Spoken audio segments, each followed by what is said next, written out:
Muy buen día y muy feliz sábado, hermanos queridos. Me alegra poder hoy otra vez compartir con ustedes un repaso de la escuela sabática junto con tres compañeros, en este caso el pastor Edgardo Yurno y el pastor Antonio Valenzuela. Entre los tres, la propuesta es poder repasar el folleto de escuela sabática con ustedes, tener una oportunidad también para aprender un poco más y sacar algunas conclusiones que pueden ser de ayuda para tu comprensión también de la palabra del Señor. Y para poder estudiarla mejor, ya que estamos estudiando justamente este tema, cómo abordar la escritura. Quiero recordarte antes de comenzar con una oración, que durante estas semanas estamos orando especialmente por muchas personas. No queremos dejar de acordarnos de los nombres que tenés escrito en tu tarjeta, que son las personas que vos querés, tus amigos, o parientes, o tíos bíblicos, que tenés en tu corazón, por los cuales estamos orando para su conversión. Estos son tiempos muy propicios para la predicación de la palabra, porque cada crisis también abre una oportunidad para que el Señor pueda abordar el corazón. Así que, teniendo esto en mente, le voy a pedir al pastor Antonio Valenzuela que él, por favor, pueda orar tanto por los nombres que él tiene en su corazón como el de todos nosotros, y también para comenzar con este estudio de la escuela sabática. Nuestro buen Dios, te agradecemos, Señor, por permitirnos en este día poder juntos repasar la lección de escuela sabática. También, Señor, recordamos los nombres de nuestros amigos, familiares, que tenemos cada uno de nosotros en nuestra lista de oración. Bendícelos, Señor, a ellos, y también rogamos por los que sufren por causa del COVID-19, por Jesús, Señor. Amén. Amén. Muy bien, buenos días, muchachos. Qué lindo es poder reunirnos en este día para tener el repaso de la lección de escuela sabática. Muchas veces nosotros nos encontramos, Roberto, Edgardo, amigos, hermanos, con una pregunta, y es, ¿qué versión de las Sagradas Escrituras usaban Jesús y los apóstoles? ¿Qué Biblia leían, no? Así que, Edgardo, ¿qué nos podés contar introduciendo, cierto, el tema de esta semana con respecto a la Biblia de Jesús y de los apóstoles? Bueno, es interesante, pastores y amigos, algo que se ve tanto en la historia bíblica como en la forma de pensar de los apóstoles, y era que los apóstoles hablaban mayormente 3 idiomas, porque eran judíos, por lo tanto conocían hebreos, el idioma hebreo, muchos de ellos. También hablaban arameo, porque era el idioma que habían traído luego de la cautividad de Babilonia, pero también, como eran de Galilea, hablaban el idioma griego, el griego koiné. Por lo tanto, ellos eran personas que eran sencillas, pero que también tenían dominio de por lo menos 3 idiomas del mundo antiguo. Ahora, la Biblia que Jesús leyó y que ellos leyeron fue, muchos piensan, la versión Septuaginta, que fue una traducción muy buena que hicieron los eruditos hebreos, financiados por, si no recuerdo mal, Ptolomeo en Alejandría. Entonces, es interesante que ellos tenían, por parte del Antiguo Testamento, la mentalidad hebrea, pero también tenían ellos la mentalidad greco-latina, propia del lugar donde vivían, en la frontera de Israel con Siria, la mentalidad del Imperio Romano, y por supuesto también lo que habían traído y cultivado a través del arameo de la cautividad en Babilonia. Así que 3 mundos se unían, 3 mundos, 3 mentalidades se unían en las personas de Galilea, que Jesús justamente vino de allí y de allí convocó a sus discípulos. Muy bien. Roberto, en la primera placa que tenemos ahí en la vista, ¿no? Dice, el uso que Jesús y los apóstoles hicieron de las Escrituras son un modelo que nos enseña a nosotros cómo deberíamos usar y entender la Biblia hoy. ¿Qué nos podés decir con respecto a este ítem? Que los judíos, especialmente los que vivían en el tiempo de Jesús, entendían que las escrituras hebreas, o sea, todo el Antiguo Testamento, era inspirado por Dios. Así también Jesús y los apóstoles tenían completa fe en que los escritos que estaban en sus Biblias en ese momento, que era el Antiguo Testamento, correspondían a un registro histórico y fidedigno de cómo Dios trabajó en la historia de la humanidad hasta el día en que ellos se encontraban. Nunca lo tomaron, por lo menos los apóstoles y Jesús, tomaron la Biblia como si fuese un libro de historia, un libro devocional, un libro de cuentos, sino que lo tomaron como un registro histórico de la historia de Israel, de cómo Dios se manifestó en la creación, etcétera, mostrando la mano de Dios y también la historia de los mismos israelitas, cómo sobrevivieron con el paso de los siglos. Muy bien, muchas gracias, Roberto. Edgardo, en la segunda placa que estamos mirando, hablamos de la Biblia como autoridad, es decir, el escrito está. ¿Qué tenemos en esta mañana? ¿Qué has podido observar y ver durante la semana con respecto a la autoridad de las Sagradas Escrituras? Muy bien, la autoridad, cuando algo es autoridad, es que es inapelable, ¿no es cierto? Uno puede discutir en una instancia, segunda instancia, así como en un juicio, en un litigio, uno va a la instrucción, después a la Cámara, finalmente cuando la Corte Suprema dictamina algo, no hay más apelación. Bueno, la Biblia es autoridad porque es la última palabra, es la palabra definitiva, y cuando habla la Biblia, cuando la Biblia marca el camino, entonces no hay opción mejor que esa. De hecho, Jesús se defendió y respondió cuando Satanás fue a tentarlo al desierto, 3 veces con el escrito está.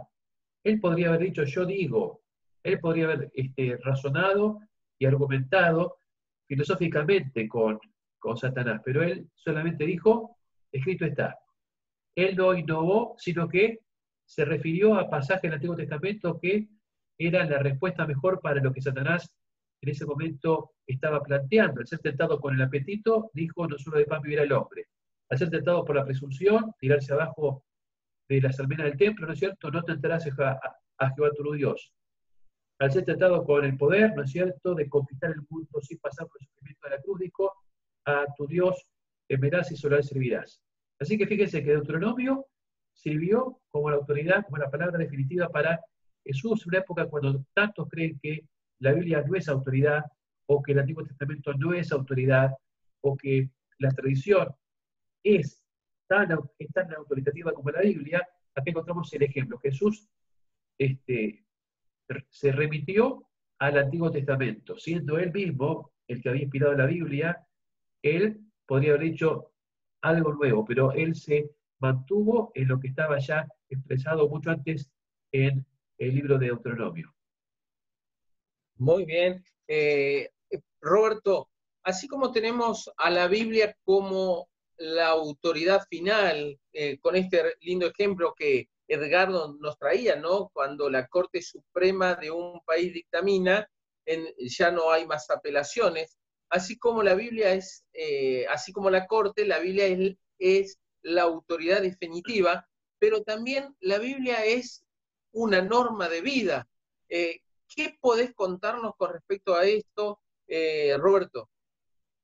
Es una norma de vida la palabra del Señor, porque ese escrito está, del cual también nos comentaba Edgardo, que es una autoridad final, a razón de cubrirnos en parte de la tentación y a poder convivir con nuestra vida espiritual. También es interesante que la palabra del Señor funciona también como una norma de vida para cada uno de nosotros, enseñándonos no solamente cuestiones teológicas, sino cuestiones completamente prácticas, que tienen que ver con todo nuestro estilo de vida, con nuestra vida familiar, con las cuestiones financieras e incluso con las situaciones de crisis que nos están tocando vivir actualmente con este periodo tan largo de cuarentena en donde hay mucha ansiedad por el futuro, por lo que vendrá. La palabra del Señor es nuestra piedra de toque, nuestro fundamento, es el escrito está que nos va a dar seguridad y esperanza.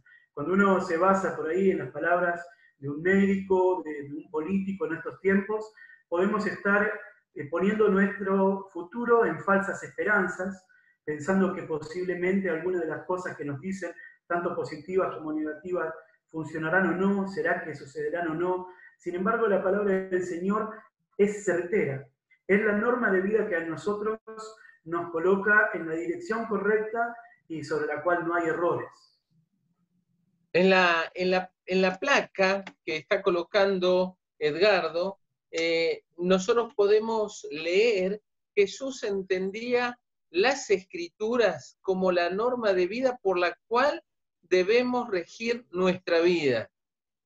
Muchachos, ¿en algún momento se encontraron con un escrito se encontraron con algo de las Sagradas Escrituras y tuvieron ustedes que detenerse y repensar algo que estaban realizando porque se encontraron con una autoridad y con una normativa como es las Sagradas Escrituras? Yo creo que eso pasa muy seguido. Pasa muy seguido que cuando uno va en un camino y de repente encuentra el consejo de la palabra que nos indica una dirección distinta, a veces diametralmente opuesta, es ahí donde se figura la fe que tenemos en la palabra del Señor como para tomar la decisión de obedecer. A mí me parece que para aquellos que hemos conocido al Señor, que no hemos nacido en las filas de la iglesia, ese día donde se dio este principio del cual estás preguntando, Antonio, de una forma muy marcada fue el día de nuestra conversión. Fue cuando conocimos a lo que la palabra del Señor nos indicaba y de repente nos convertimos. Justamente la palabra conversión significa esto, ¿no? Cambiar de dirección, cambiar hacia el otro lado. Por ahí nuestra vida iba para un sector que, humanamente hablando, parecía bueno, pero que al confrontarlo con la palabra del Señor nos conmovió, nos quebrantó y nos movió a la acción. Tal vez de una forma contraria al estilo de vida que teníamos, lo cual también trae sus consecuencias, porque por ahí muchos les ha pasado de perder amistades, tener conflictos familiares por la decisión que tomaron cuando se confrontaron con la palabra de Dios. Sin embargo, hasta el día de hoy, siempre que recuerdo mi vida antes de Cristo, creo que no la cambiaría por nada, porque todo lo que pasó después de que conocí a Jesús fue bueno. Incluso hasta lo malo fue bueno, porque en Jesús hasta las cosas negativas que podemos vivir nos ayudan a bien. Edgardo, nosotros encontramos ahí en la placa algo interesante que dice que cuando a Jesús lo interrogaron, ¿sí? Aún en ese momento Jesús recurrió para responder a las Escrituras. Qué interesante es esto, Edgardo, porque muchas veces tratamos de dar nuestras opiniones, lo que yo creo, lo que yo entiendo, pero aquí Jesús recurre a las Escrituras. ¿Edgardo? Sí, y muchas veces se dice que los cristianos no tienen pensamiento propio y se supone que las personas que niegan la Biblia o que de alguna manera colocan a la razón por sobre la Biblia, sí tienen pensamiento propio, pero yo pienso en Jesús, que es el autor de la vida. ¿Quién podría ser original sino Jesús, o decir algo de suyo propio con autoridad sino Jesús? Y fíjense ustedes que Jesús, más que imponer sus propias palabras, muchas veces iba construyendo en base a lo que estaba antes. Porque para Jesús, como nuestro ejemplo, más importante que nuestro propio pensamiento es darnos ejemplo de que el pensamiento de Dios tiene que encarnarse en nuestro pensamiento. De hecho, en la Biblia no hay consejos para cada dificultad de la vida, pero sí tenemos consejos específicos y tenemos normas y principios que nos ayudan a aplicarlos a diferentes situaciones y conflictos para poder resolver circunstancias complicadas o decisiones o interrogantes difíciles que podamos tener como personas, ¿verdad? Muchas gracias. Si nosotros pasamos a la siguiente placa, vamos a encontrar la estructura de la Biblia, ¿no? La Biblia en su totalidad. Roberto y Edgardo, en esta placa, si les parece, podrán ir intercambiando la opinión entre ambos, ¿sí? Pues dice, y les dijo, estas son las palabras que os hablé estando aún con vosotros, que era necesario que se cumpliese todo lo que está escrito de mí en la ley de Moisés, en los profetas y en los salmos. ¿Qué se entiende, Edgardo y Roberto, con esta expresión del Señor Jesús? Lo que está escrito en la ley de Moisés, en los profetas y en los salmos. Primero que nada quisiera yo comentar que el Antiguo Testamento está cristiano como el Nuevo Testamento, porque Jesús mismo dijo, las cosas que están escritas de mí, en la ley, los profetas y los salmos. Por lo tanto, es cristiano, el Pentateuco es cristiano, todo lo que se escribió sobre los profetas, los libros históricos y los profetas menores, profetas mayores, y también es cristiano todo lo que se escribió en la Biblia sobre lo sapiencial y otros libros, ¿sí? Es falso pensar o suponer, como uno dice, que solo es cristiano el Nuevo Testamento, no, es todo es cristiano. Y toda la Biblia es un libro que gira en base al propósito de Cristo, anunciando su venida, viniendo y cumpliendo, y finalmente proyectándose o proyectándonos para lo que pronto llegará. Hay un punto, Edgardo. Roberto, Edgardo dice toda la Escritura, tanto el Nuevo Testamento como el Antiguo Testamento, es cristiano. ¿Qué opinión tenés con respecto a este punto? No, sí, sin lugar a dudas que es así.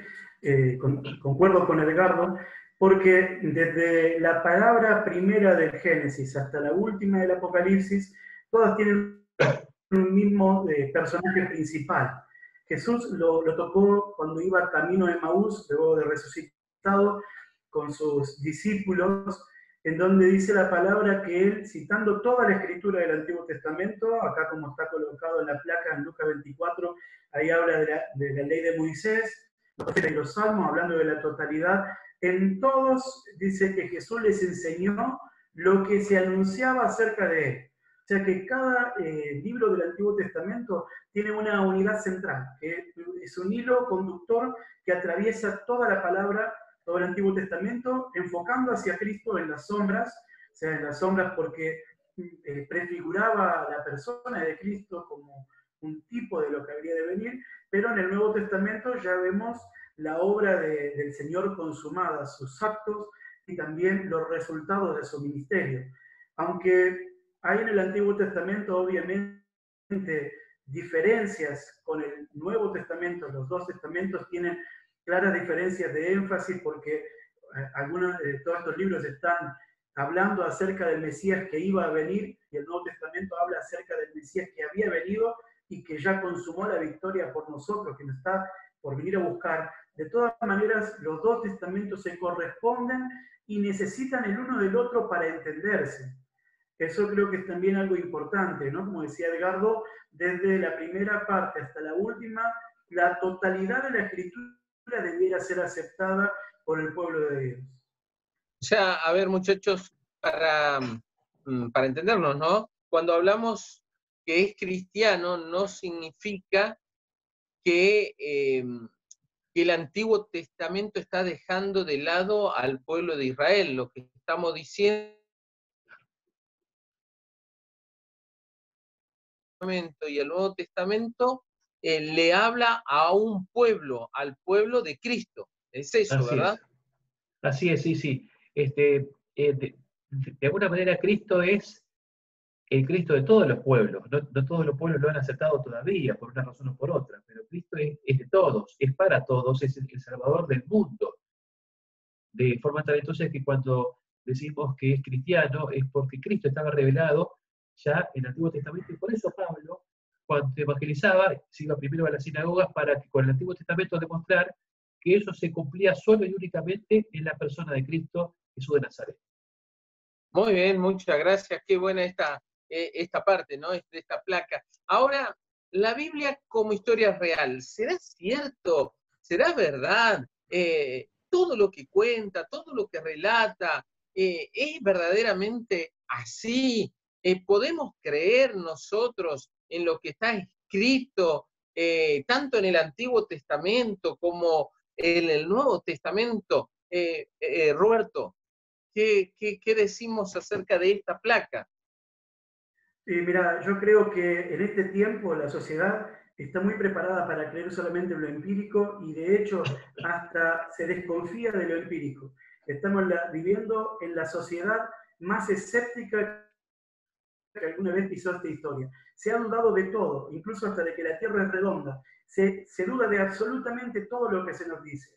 Y por supuesto que se va a dudar de la Biblia, porque si queremos utilizar un método filosófico como el método científico para entender la palabra del Señor, vamos a encontrar que hay cosas que son difíciles de aceptar.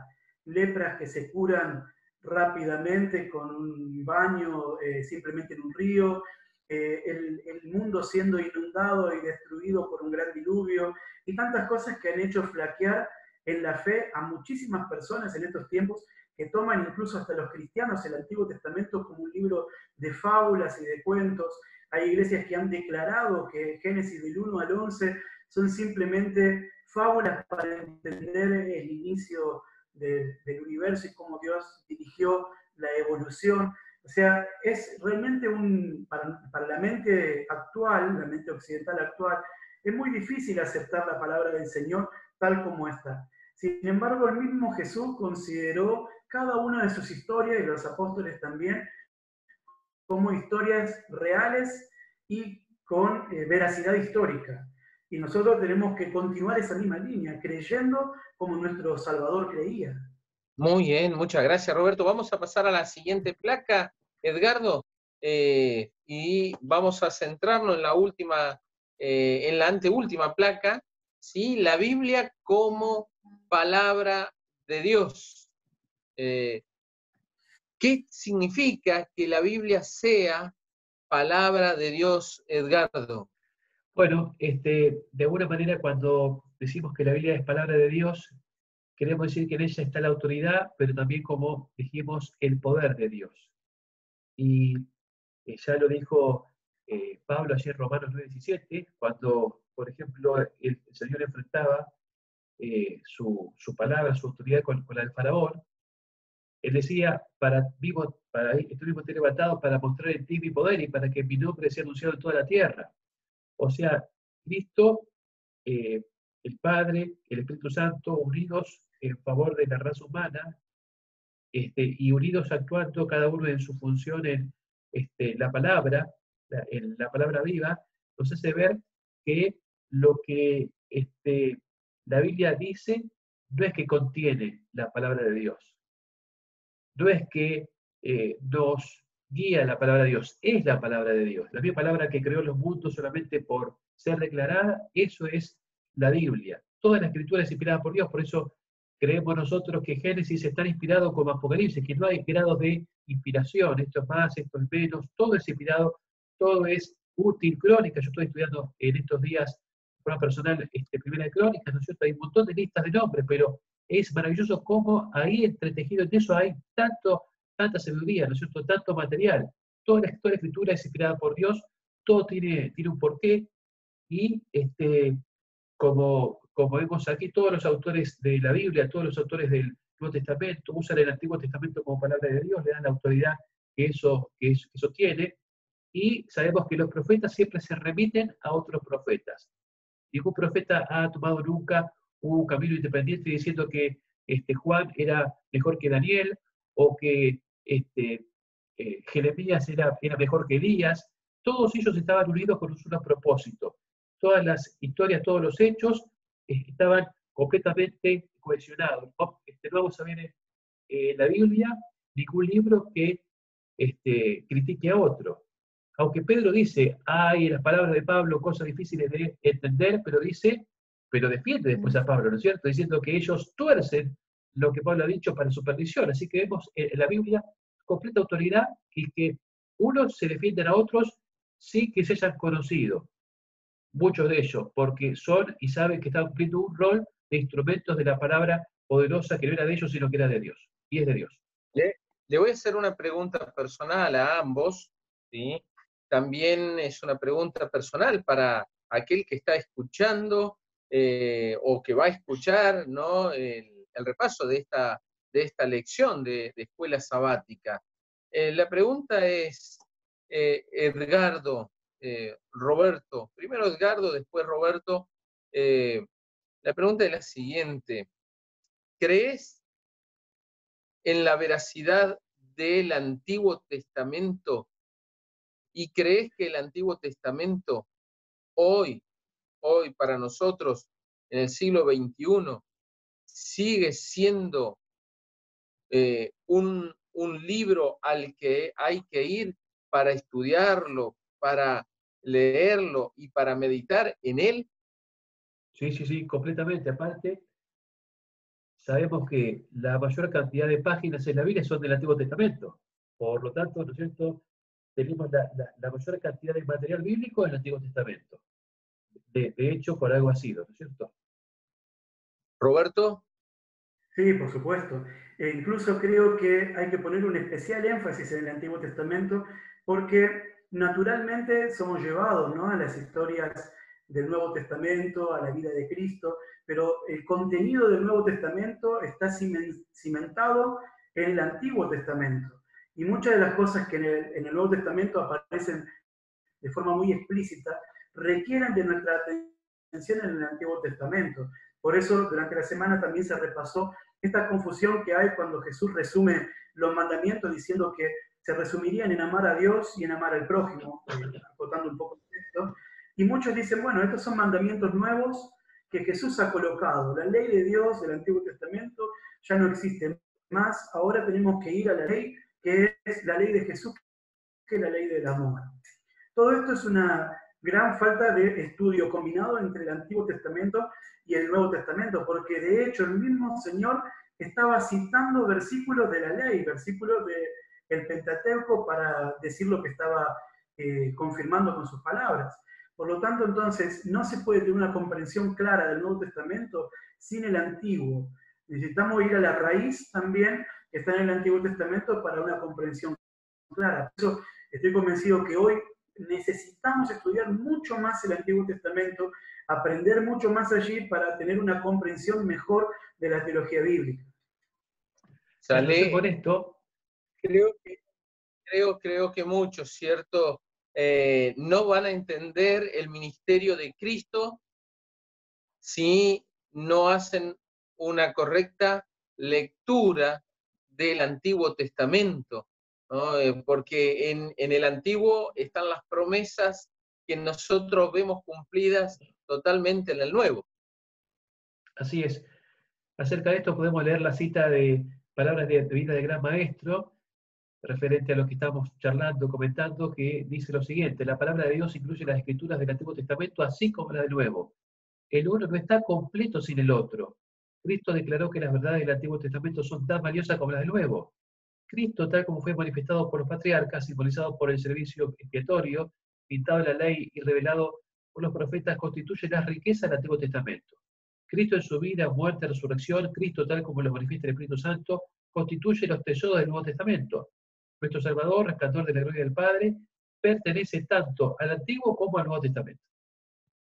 Mi querido hermano que nos estás escuchando y que nos seguís viernes a viernes, lunes a lunes, martes a martes, cuando vas a YouTube, a la página, ¿no?, de cada uno de nuestros canales, y te encontrás con el repaso de la lección de escuela sabática, no importa en el día en que vayas, esperamos nosotros que esto verdaderamente te ayude a ti, nos ayude a nosotros a enamorarnos cada día más de la palabra de Dios, tanto del Antiguo como del Nuevo Testamento, que esta palabra que nos muestra a Cristo Jesús verdaderamente sea el alimento diario para nosotros, porque el día que nos olvidemos de alguna de las partes de las Sagradas Escrituras, habremos perdido el rumbo. Edgardo y Roberto. Exactamente, Las parece palabras que... finales, el repaso de la lección de toda esta semana. Sí, evidentemente, gracias a Dios que contamos con la Escritura, pero gracias a Dios que contamos con la luz para poderla valorar como corresponde. Hay muchas Biblias en muchas casas. La Biblia es un libro que está en todas las casas, o casi todas las casas. Sin embargo, más que tenerlo ahí en la casa o abierto en un salmo, tenemos que tenerlo en nuestro corazón, sabiendo que allí tenemos no solamente la autoridad para cualquier duda, sino la norma para nuestra vida y el poder para salir adelante por medio de las promesas de Dios ante cualquier dificultad. Terminamos con una palabra de oración, ¿te parece, Antonio? Dale, dale, dale, dale, dale. Querido Padre, gracias por el privilegio de estudiar el mensaje de tu palabra, gracias a Dios por este repaso que hemos podido hacer, gracias porque podemos estudiar no solamente la importancia, sino la forma de comprender mejor lo que tú nos has revelado. Hoy en el siglo XXI te pido una bendición para los que nos están mirando, para los que van a mirar este material, y que tu palabra sea una realidad en nuestras vidas y en la vida de todos. Estas cosas las pido por Jesús. Amén. Amén, amén.